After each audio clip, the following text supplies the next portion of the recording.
के इस बुलेटिन में स्वागत है आपका। मैं हूं रचना रावत। तो चलिए शुरू करते हैं खबरों का सिलसिला। सिद्धार्थनगर जिले के जोगिया थाना क्षेत्र के धेसा स्थित कस्तूरबा गांधी आवासीय विद्यालय से 14 वर्षीय नाबालिग छात्र के गायब होने का मामला सामने आया है। छात्रा के पिता ने स्कूल प्रशासन पर गायब करने का आरोप लगाया है। इस विद्यालय में पढ़ने वाली छात्रा को देखने के लिए वार्डन और फुल टाइम टीचर भी नियुक्त है, मगर इन लड़कियों को यहाँ पर भगवान भरोसे छोड़ दिया गया है। यहाँ पर रहकर कक्षा 8 की पढ़ाई कर रही 14 वर्षीय नाबालिग छात्रा पिछले एक सप्ताह से स्कूल से गायब है। स्कूल स्टाफ इस बात को छुपाता रहा और जब घर वालों को इस बात की जानकारी होती है तो 5 दिन बाद इस बात की सूचना पुलिस को दी जाती है। इस मामले को लेकर छात्रा के पिता पूरी तरीके से स्कूल के स्टाफ को दोषी मान रहे हैं। वहीं इस गंभीर मामले को लेकर बीएसए ने स्कूल में नियुक्त कर्मचारियों पर जांच की बात कही है। इस मामले को लेकर एसपी सिद्धार्थनगर सत्येंद्र कुमार का कहना है कि मामले की जानकारी है और छात्रा की बरामदगी के लिए पुलिस टीम को लगाया गया है। कस्तूरबा स्कूल पे पढ़ती थी और वहीं से गायब है। साहब हमको न्याय चाहिए। ये बालिका जो है नौगढ़ कस्तूरबा की बात है। वहाँ का कहना ये है कि स्टाफ का कि चोरी से मोबाइल जो है, स्टाफ की मोबाइल किसी फुल टाइम टीचर की मोबाइल पा गई चोरी से। वो फ़ोन की और फ़ोन करने के बाद किसी के साथ वो चली गई। 5 तारीख के आसपास की घटना है कि इन्होंने किसी से फ़ोन, अपनी टीचर का फ़ोन था उसको उठाया और किसी से उस फ़ोन पे इन्होंने बात की और उसके बाद से ये जो है मिसिंग है। इस संबंध में जो है सुसंगत धाराओं में एफआईआर भी दर्ज कर ली गई है और उनकी तलाश की जा रही है। मामला औरैया के अछलदा थाना के गुनौली गांव का है, जहां 2 युवकों की कुएं में कूदने से मौत हो गई। दरअसल ये घटना अछलदा थाना के गुनौली गांव की है, जहां रहने वाले अमित नाम का युवक कुएं से पानी निकाल रहा था। तभी अचानक बाल्टी कुएं में गिर गई और बाल्टी को निकालने के लिए अमित कुएं में उतर गया। जब अमित कुएं में डूबने लगा तभी पास में खड़े रामविलास ने भी अमित को बचाने के लिए कुएं में छलांग लगा दी, जिससे दोनों युवकों की कुएं में डूबने से मौत हो गई। ग्रामीणों द्वारा सूचना पुलिस को दी गई।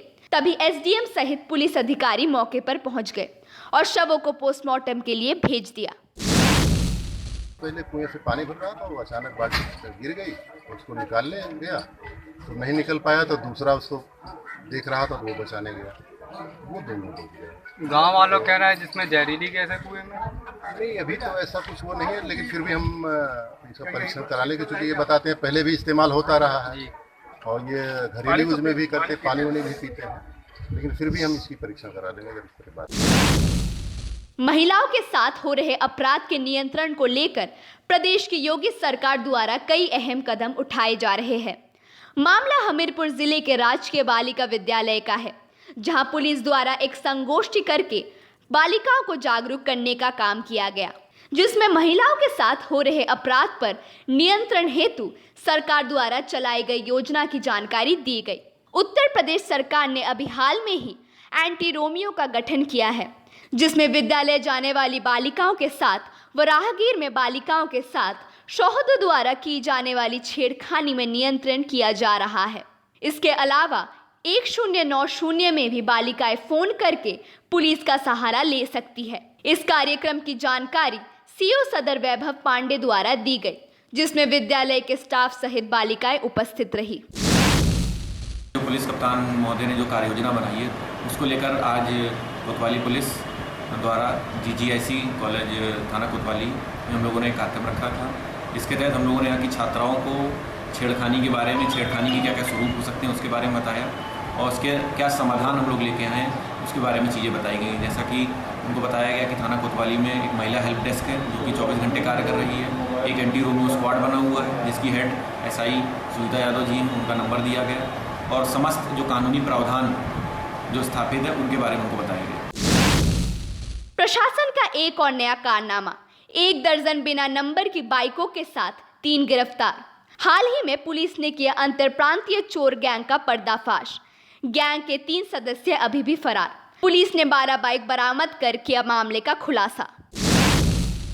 अमरनाथ यात्रियों पर हुए आतंकी हमले और पश्चिम बंगाल में हिंदुओं पर हो रहे अत्याचार के विरोध में अलीगढ़ के अखिल भारतीय हिंदू महासभा ने अलीगढ़ के रामलीला ग्राउंड पर एकजुट होकर सामूहिक मुंडन कराया। हिंदू महासभा के पदाधिकारी अशोक पांडे ने कहा कि अमरनाथ यात्रियों पर आतंकवादी हमला हुआ, जिसमें महबूबा सरकार चुपचाप रही और पश्चिम बंगाल में हिंदुओं पर अत्याचार किया जा रहा है, जबकि ममता बनर्जी पूरी तरह से खामोश रही। साथ ही हिंदू महासभा ने केंद्र सरकार से मांग की है कि दोनों राज्यों में राष्ट्रपति शासन लगाया जाना चाहिए और सेना को आतंकियों को सीधे गोली मारे जाने के निर्देश देने चाहिए। अमरनाथ के यात्रियों पर, श्रद्धालुओं पर जो है आतंकी हमला हुआ और सरकार दोनों राज्यों की जो है वो मूक बधिर होकर के बैठी हुई है। तो हमने उन श्रद्धालुओं के सम्मान में, उनकी आत्मा की शांति के लिए और महबूबा मुफ्ती और ममता बनर्जी के मरणोपरांत समझते हुए ये मुंडन कार्यक्रम करवाया है।